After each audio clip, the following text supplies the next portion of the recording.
په جومات کې اجتماع کول، خلق راغونډول، دا مستحب کار دی. څه شی دی؟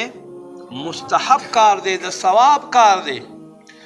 بیا علم دین په جومات کې زده کول، دا د صحابه کرامو سنت دی.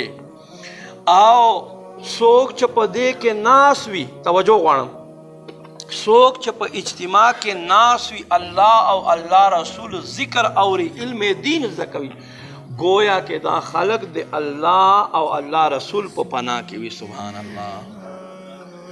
او حدیث شریف کې خو دومره هم راځي چې کم خلق علم دین د پاره کینی چې علم دین حاصل کو، نو فرشته دا خلق په خپل رحمت والو وزرو کې پټ کی.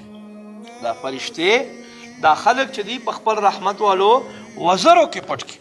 نو ما عزتمندو قدرمندو دینه یو دا هم سبق میلاو شو چې چیرته مونږ ووینو چې مخې ته ځای خالی دی، بیا د راشو مونږ د مخې ته کینو چې خالی ځای مونږ ډک کو.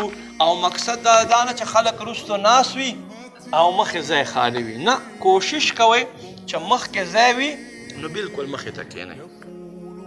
نو ما عزتمندو قدرمندو او څوک چې بیا نیکانو ته ورنږدې شي، لکه څنګه چې الله محبوب ته ورنږدې شو، دا یو صحابي، نو الله ما فرمایل آوا الی الله فآواه الله، د الله په پناه کې راغی نو الله د سړي ته پناه ورکړله.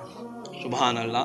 مونږ ته پکار دا چیرته هم دینی اجتماعات وي، محافل وي، علم دین حلقې وي، بیا د مونږ داسې نه چې یو هلته ناست یو هلته ناست یو، نه، بلکې یو ځای دی کېنو.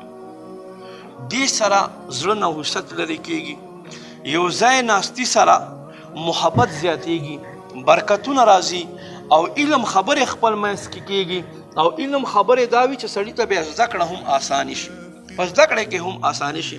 دې حدیث پاک کې یو بل مدني ګل مونږ ته دا میلاو شو چې د ادب تقاضا دا ده چې کم ځای کې تا ته ځای میلاو شي نو هلته پکه ځای کې کښېنه.